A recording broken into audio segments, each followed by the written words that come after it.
Well, at ease, paratroopers, and welcome back to the Enduring Mindset Podcast. I'm your host, retired Army Staff Sergeant Kevin Kidder. This episode is supported by Drake Uplinger of Uplinger Tax Services.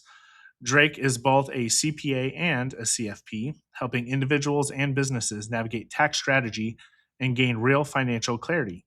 You can learn more or connect with him at uplingerts.taxdome.com. That's UPLINGERTS.TAXDOME.com. Drake is also offering a discount on his services for veterans as a way to give back to those who have served. Before we get into this conversation, I want to take a minute to properly set this one up because my guest today, Riley Tejcek, has one of those resumes that immediately just it grabs your attention. She is an active duty United States Marine Corps captain. She's a Division I 4-year scholarship and scholar athlete as a softball player for George Washington University, where she studied political science and graduated cum laude. She's a former member of Team USA in bobsled, competing in multiple world championships and earning over 20 medals in international competition. She's been recognized as Marine Corps Female Athlete of the Year. She's an author, a speaker, and someone who continues to perform at a high level across multiple arenas. So on the surface, you might think this conversation is about performance, discipline, and success. And it is, but it's also much deeper than that. Because what we really get into is what happens beneath all of that. What happens when the season ends, when the role changes, when the outcome doesn't go the way you originally planned. Because at some point for all of us, that moment comes. And if your identity is tied to what you do, that moment can hit harder than anything. That's the tension within this conversation.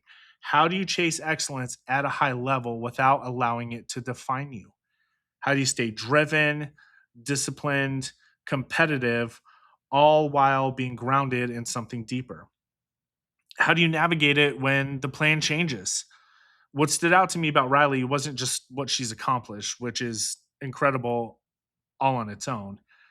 It's healthy. It's how she thinks, the way she approaches time and priorities, the way she defines discipline and the small daily decisions, and the role her faith plays in keeping her grounded when things don't go according to plan. So as you listen to this, yes, you're going to hear an impressive story, but more importantly, I want you to pay attention to the mindset behind it, because this isn't just about high performers. It's about anyone who's chasing something while trying not to lose themselves in the process. Here's my conversation with Riley. Let's get into it. All right, ladies and gentlemen, we have a very special guest today, Riley Tejcek, a United States Marine Corps captain, Olympian bobsledder, D1 athlete, just all around badass and author. Thank you so much for taking time out of your very busy schedule to be here with us today. Absolutely. It's a pleasure. So for listeners, we're going to skip the usual intro, and I kind of want to just get into the meat and potatoes. I first met you, if you will. I heard you on the Mission 22 podcast, and I was like, who is this woman? Is phenomenal. I want to know more. I have to know more. And at the end, you said, I'm active on my social media, reach out, and I will. I was like, okay, we'll see. And you did. Less than a day, you responded, had a good conversation. You told me more about your book, which I bought for my nieces. They love it. And we've been in contact. I love watching you on social media. One of my favorite quotes is the one you post when you're running: rent's due. Mm-hmm. Success is never owned, it's leased, and rent is due every day. I love that. And you just completed, was it your first half marathon? Yes, on Sunday. Wow. How was that? Wow. Well, I didn't anticipate doing it pregnant when I initially signed up for it, but it was incredible. I love testing myself and setting big goals that are scary. And trust me, that one definitely was, especially once my husband and I found out that I was pregnant. But I just want to keep raising that ceiling and keep testing myself in all kinds of ways. So that was a good success that I just had recently. Yeah, absolutely. And that mentality is what really drew me to you in your conversation. I was like, man, I want to run through a brick wall. Like, she is awesome. I love leaders like that. It's positive, it's not false. You can tell it's a genuine love for life and a desire to challenge yourself in all things that you do. Um, would you mind sharing with us, where you're from, what life was like growing up, and how you ended up in the military? Absolutely. So I was born in San Diego, but can't really call that home. Home where I grew up and was raised was Carmel, Indiana. And my father's background was a professional baseball player. My mom was adopted, turned into this very successful businesswoman. I'm the oldest. It's just me and my younger sister. She's very underaccomplished. She's only in law school, pregnant herself and just getting after it. But our whole household and dynamic was centered around academic excellence and athletic proficiency and being able to combine the two of those and see what successes could come from that. And so I'm very grateful for two working parents that just instilled that in me, and especially a really strong parent figure in my mother of showing me what it looked like to be a working mom Hmm. and advocating for yourself. And obviously, my dad, too, we just talked about it, but he ran this half marathon with me at 55 years old on It Sunday, looks right? great. So, yeah, those are the structure that I had. And I know that not everyone has that, but my goodness, was I so blessed by the Lord to have these two parents and support system. And so the qualities that they were instilling in me, little did I know were going to pay forward in the military, but they didn't think of military. I never thought military. And the kind of how that came to be was through all the different kinds of sports training. And that's when it like clicked in my job now in recruiting is there's so many similarities between sports and athletic mindset as well as the military, and they actually complement each other hand in hand. Hmm. I think that each has something to learn, but I would say the military has it a little bit better about how to maximize your mind and utilize it. So being an athlete my whole life, being a Division 1 softball player, when I met a Marine recruiter, I instantly saw those similarities, was bought in at the age of 18 and started the officer program throughout my time in college so that when I graduated, straight away I became an officer, and now it's been 7 years active duty. Wow, congratulations. And no slouch either. 4 year scholarship athlete. Mhm. Um, I love how you explain this. It's a kind of a bit of a jump to go from softball to bobsled. How did that Mhm. transition happen?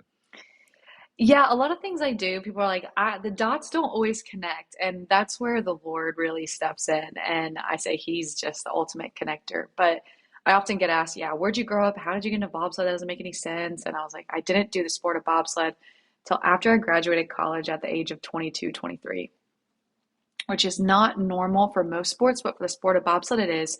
Reason being, I always like explain this to people when you're experiencing 5G forces going 90 plus miles an hour, you just don't really want your kids doing that, like just something there about being a parent and not maybe putting your kid forward into that. So it wasn't until I met actually someone who made that transition from softball to bobsled that I was like, oh, okay, it's possible, which relates to everything I'm trying to stand for now with my book and everything.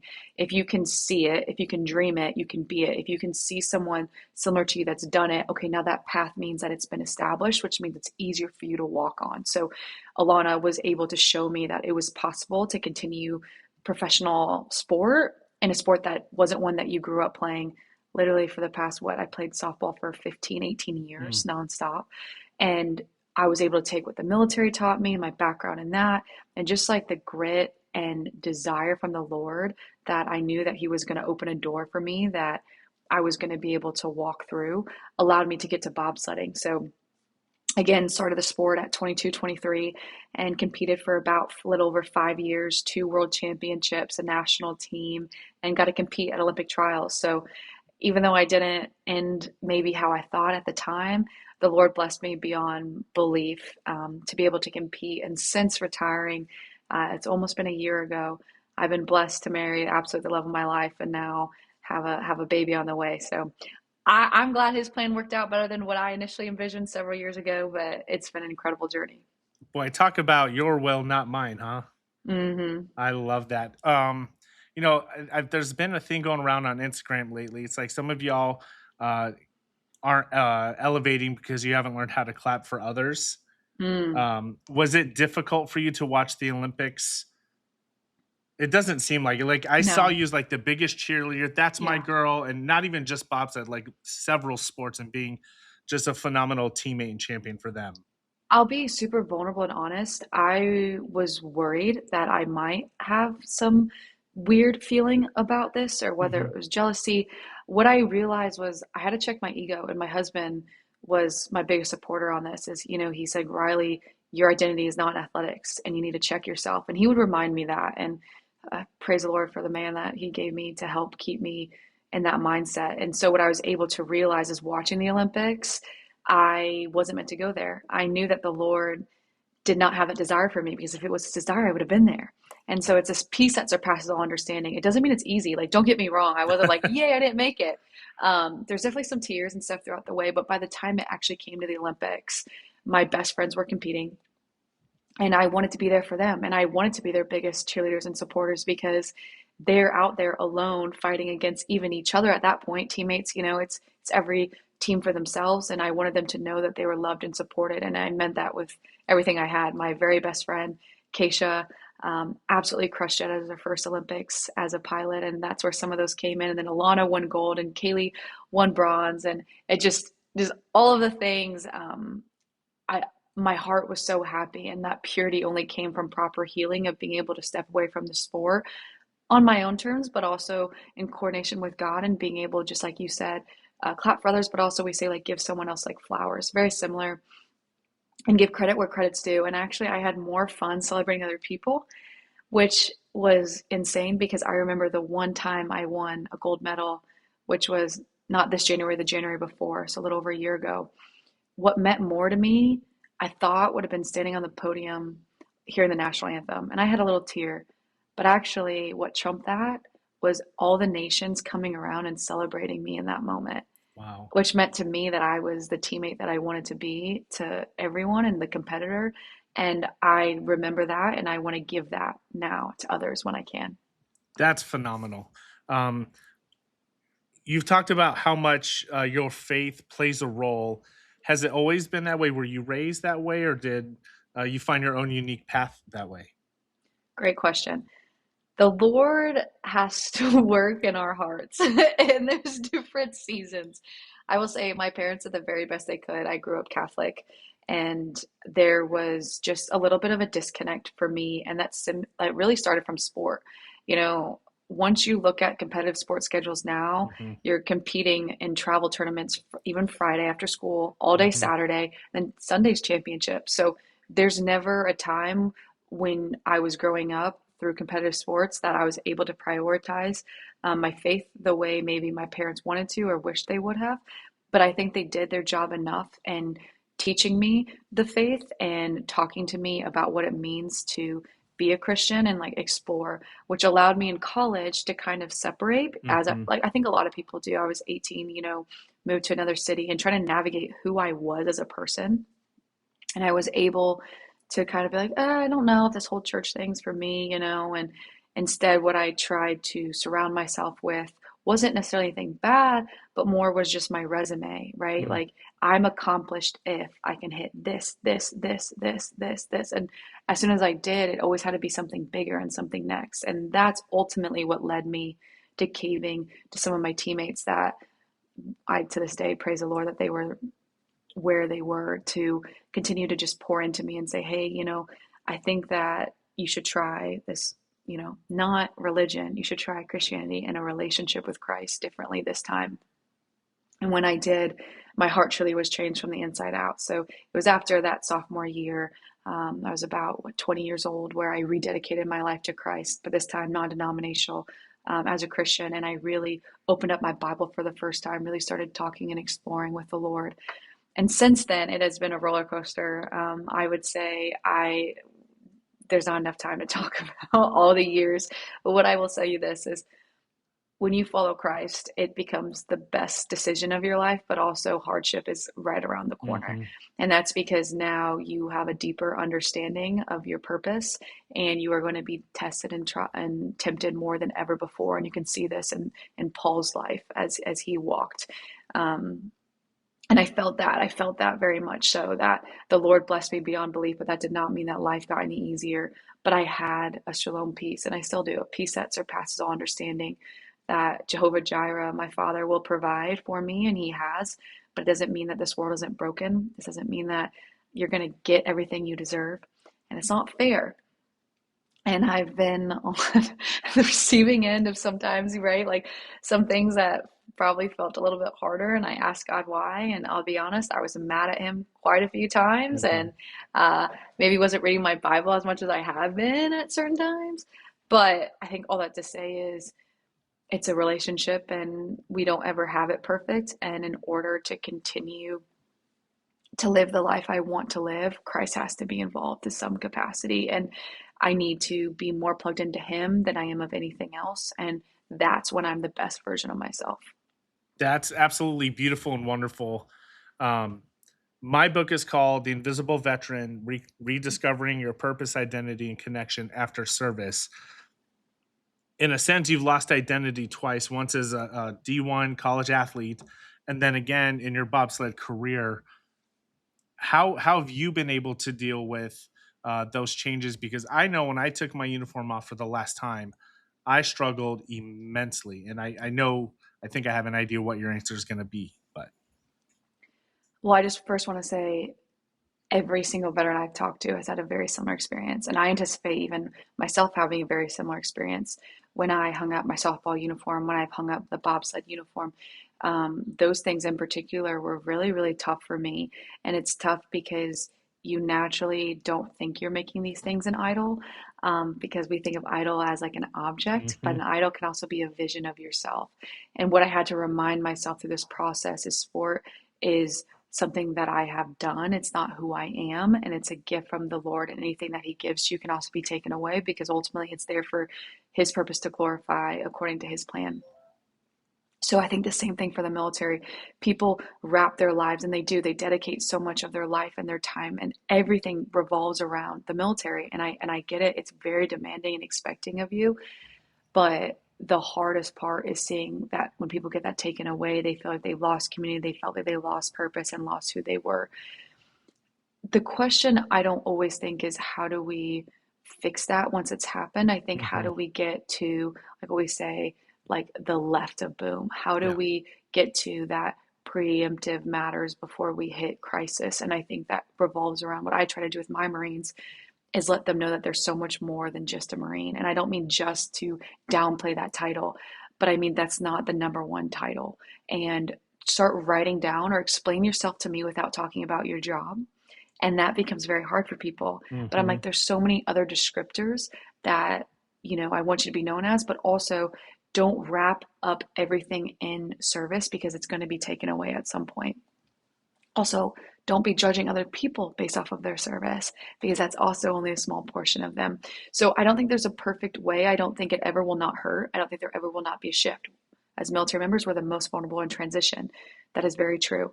And that's very true as humans. We're the most vulnerable as we're transitioning from one thing to another. But I think the best thing that we can do is remind these young men and women that enter our ranks. The military is a part of who they are, but it is not all of who they are, and how we can continue to show them and draw out those other things that make them so unique and special as individuals. That is so insightful, and I love that you used "left of the boom" because I hated that phrase when I was in, but that is the perfect example, at least in my opinion, because the boom is what happens when you are separated and you've placed your identity in that and you haven't prepared for the emotional windfall that comes. It's an implosion, maybe not an explosion, but of the heart and the soul and the mind.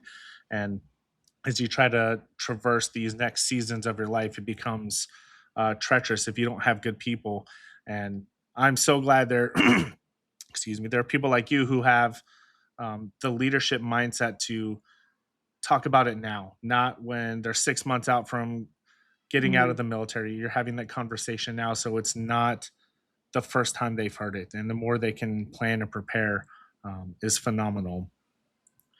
We all get the same 24 hours in the day, but I'm wondering if you might get, like, is yours on slow mo? Do you get a little bit more from the Lord? Like, I just as someone who does so much for so many others, like you travel the world, you speak, you write, you do these amazing things. What advice would you give to someone who kind of falls into that mindset of I don't have enough time? Mm, that's your problem right there, is starting with I don't have enough time. And I say this oftentimes as I speak. Unless you're tracking something I'm not, it's the same thing. I make a joke. I can't buy an extra hour on Amazon and have free Prime delivery, which means we only have a certain amount of time. But I also have learned the hard way that time is the most valuable resource we possibly have. And so what you dedicate your time to and your attention to is a lot about you and your priorities. So something I say to people is, my dad always talks to me about like, let's win the day. Win stands for Mm, what's important now. So what's important now? So if I ask someone in the season of your life you're in, sometimes you can drop it to the day, week, but the season of your life, what are your biggest priorities? And I can answer for me, my biggest priority truly right now is having a healthy pregnancy and investing in my relationship with my husband before we have a baby. And that was not always the priority. mhm, A year ago, a massive priority was competing and trying to make the Olympics for Team USA. A massive priority was trying to outreach and get out to as many people as possible with my book and this message. And I was taking podcasts 2 to 3 times a night. And once I mm. found out I was pregnant, a priority for me was starting in January. This is the first one I've done in 3 months. Oh, I well, said, thank you you. know what? I need to take a step back. I need to invest in myself and my priorities, my baby and my health, and investing back into me and my relationship here by kind of retreating. And that's because I was just struggling with feeling sick and all this kinds of stuff, but that was a priority. So what I say to someone when they say, I don't have enough time, I say, well, what are your priorities? And are you allocating the right amount of time to those priorities? So don't tell me that a big priority to you, let's just say, is fitness, but you're not allocating your Mhm, time breakdown isn't being put into that category. So be very intentional. And then the second thing I will say is if you really still then want to tell me you don't have enough time, uh, turn your screen time on your phone mm, and then tell me something else. And I say that in a very loving way. I've had to check myself. Was floored with how much time I spent on my phone. And when something as simple as we're going to use the working out example, you can't tell me that you couldn't have spent in totality 30 minutes less on your phone and gone outside for a run or mhm, a walk or gone to the gym for 30 minutes. I'm not going to buy it. And so have these parameters that are up that make you realize what's important, how you can allocate it. And then that's when the detailed planning comes into play. And like the military, I'm a logistics officer, but that's where I detailed plan. I'm like, okay, from this time to this time, I'm dedicating to this, that I'm doing this and I'm doing this. And then the one thing my husband has made me realize too is having that white space. Also, not being mm. so scheduled so you do have that white space time where you allowed creative ideas to flow. And what I realized was I was actually smarter with my time and more adaptable when I had that white space because I could anticipate what's next and I was allowing myself the ability to think. And so, what I would tell people, one, check your priorities, reallocate how your time's being shown. If you still Mhm. are telling me that, check your screen time or where is like extra time, minutes of your day going? And three, do you actually have white space where you're allowing yourself to date yourself or talk to yourself or anticipate next things that are coming up so you can stay on it? And then the very, very last thing I will say is sleep. I Mm. used to neglect my sleep in order what I thought would be to get more out of my day and to do more. And I realized that that was actually doing the opposite. It was really detrimental. And so getting 8 hours of sleep is a massive priority for me. And so that's when sometimes it's just like, you know what, I didn't get to it today. It wasn't a priority. Shut my phone. My sleeping is more important so that I wake up the next day and I attack and I win that day. That's phenomenal. I have a 16-year-old daughter, and I hope she listens to this. And you're such a role model for young ladies, women in general, but men as well, especially men who are used to being around strong women. I have a very strong mother. I have a strong mother-in-law. I have an incredibly strong wife. But maybe there's a woman or a young lady listening who is not familiar with how to take up space or how to establish boundaries. How can one do that? That's great. I think it starts with little things. I think it's little small decisions that you make. And I'm going to speak specifically to my women. There's some things as easy as body language. They talk about like we sit small Yep. and sometimes we try to make ourselves smaller and cross our legs. I mean, there's times when I'm like, I want you to take up space. I want you to feel like you own this room. A second thing is women often over apologize. Yeah. And we see that more and more, especially in the workforce. Example, you'll walk into your boss's office and you'll say, hey, sir, I'm sorry to bother you, but, and then fill in the blank. Your male counterparts are not doing the same. Why are you apologizing before you even walk in? You're supposed to have direct access to your boss. That's why you work for him or her. So just like even those little things, like how are you speaking to yourself? How are you talking to yourself? What are you putting out there? And practice makes perfect. I mean, there's things where I'm like, this is really uncomfortable and awkward to do, but I'm going to keep doing it until that becomes a habit. And then also, I never neglect any advice that I ever give is pray on it and allow the Lord to tell you Mm. who you are. Because if the Lord tells you who you are and you actually understand, you won't feel small. Yeah. You won't feel like you don't belong there, and you won't feel like your voice is not heard at certain times because you realize that you're appointed to that position. You're around those people for a reason, and your ideas need to be heard. So I think there's multiple small things that needs to be done, but I think overall women struggle a little bit more Yeah. with feeling small, a little bit of self-confidence. And I just want to tell people that no one was born out there and confident and ready to go. It is something that is definitely taught. It's something that's practiced.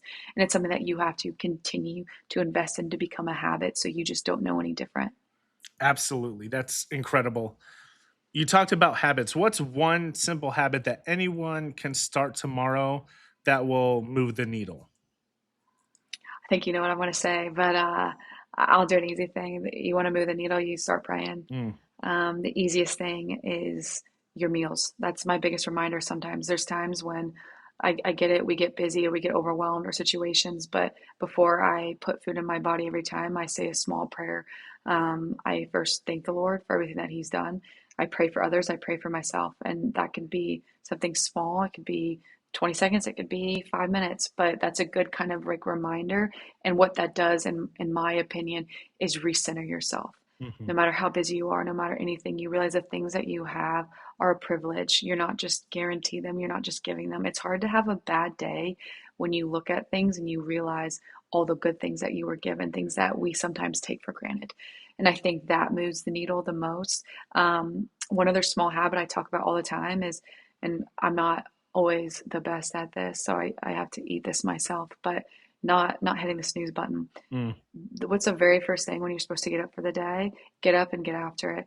If you're hitting snooze, you're already allowing yourself to be complacent straight off the bat. You're setting the tone for the day. That's the very first thing that you do. And so I think that sets a tone and precedence. If you're able to have that small habit, that's when your alarm goes off, that's when you're getting up. You start your day with discipline. Wow. I really enjoy that. Um, can you tell us where we can find your book and what inspired you to write the book? Yeah, so here's my book right here. It's called If You Can Dream It, Be It. I actually think it's sold out right now on temporary out of Awesome. stock on Amazon, which is not a bad problem, but it is when people want to find it sometimes. So it's available on Barnes and Noble, but I also have like 50 copies at home that I sell to people that I sign. So I know you're able to purchase that. And sometimes I rather that. I'm like, get them from me so I can write a note. Right. I always decide to personalize them. What inspired me was actually all the media work that I was doing, and I was answering some of the similar questions. And one question, which you did not ask me, but often people ask is, did you always want to be a Marine? Was this Mhm. something, that from little girl Riley envisioned herself being? And the answer was absolutely not, because I never saw it. I never saw a female Marine. I didn't even know women were in the Marine Corps, I'll be honest.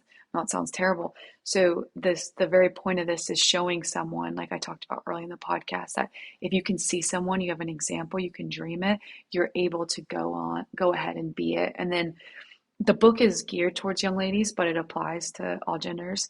And the whole concept was based off of Joshua 1:9, which is my absolute favorite Bible verse, which talks about not being afraid and not being fearful, but being bold and courageous as you carry out and go forward. And I will tell you my story. I had to be oftentimes a lot of very bold and courageous to be all of these different things, be active duty in the military and be the first gen for military in my family, go and try out for a sport and do bobsled and try to become a professional athlete, a sport I've never done before, write a book, people, and no crowns were in here. You can Hmm. testify, right? The Marine silly crowns in there. And to enter a pageant and I don't really care about, you know, showing off my body. It wasn't a swimsuit contest. It was a veterans military pageant where I was able to dedicate what it meant to be of community service and this, that, and the other. So just trying to show people, if you want to be able to be different, it's going to require you to do the hard thing and put yourself out there. But if I did it, and trust me, there's nothing special about me, there's no reason why no one else can. And you'd be really surprised by the incredible things you'd be able to accomplish. So, this book, I hope, is just a small reminder to anyone who needs it that if I can do it, there's no reason why you can't either. And I can't wait to see what your dream comes out to be and the amount of people that you inspire because of it.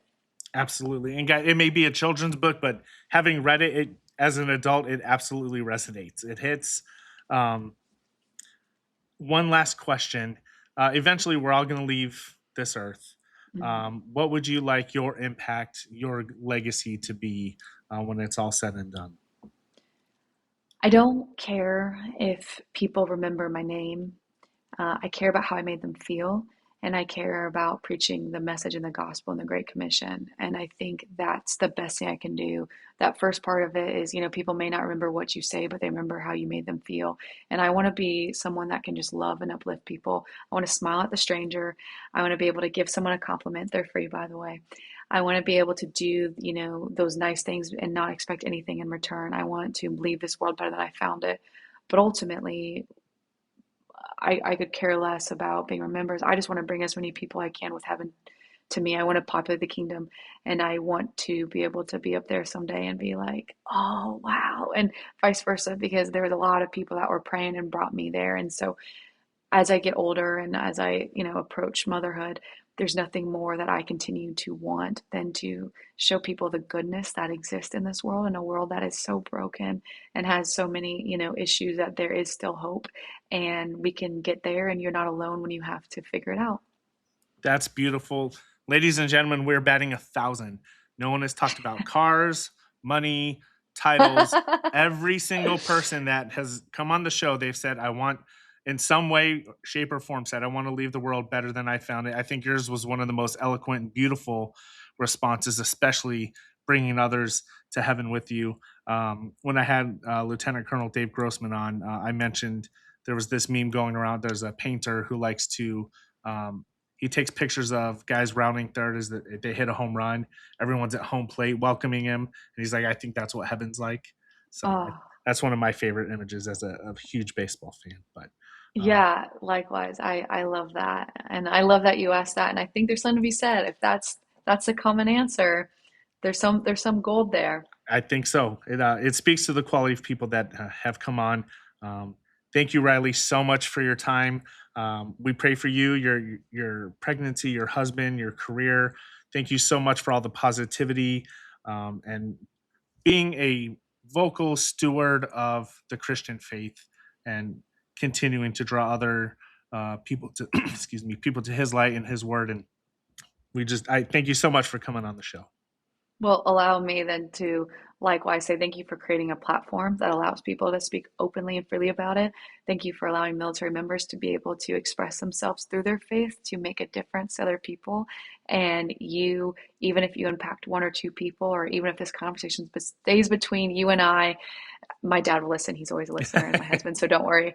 But it's worth it, and it means something. And so, brother, I'm glad I met you. You have a friend in me. And to anyone listening, please, if you're like Kevin and hear this and want a conversation or just want a pep talk or anything, please reach out to me as well. I know you will be open to, but you're not meant to do life alone, and you're not a stranger. You're someone who's welcomed here. So please reach out.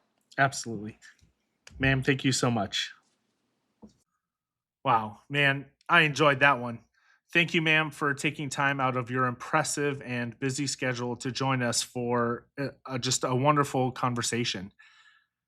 Ladies and gentlemen, Riley's got an impressive resume, no doubt, but honestly, that's not what stuck with me.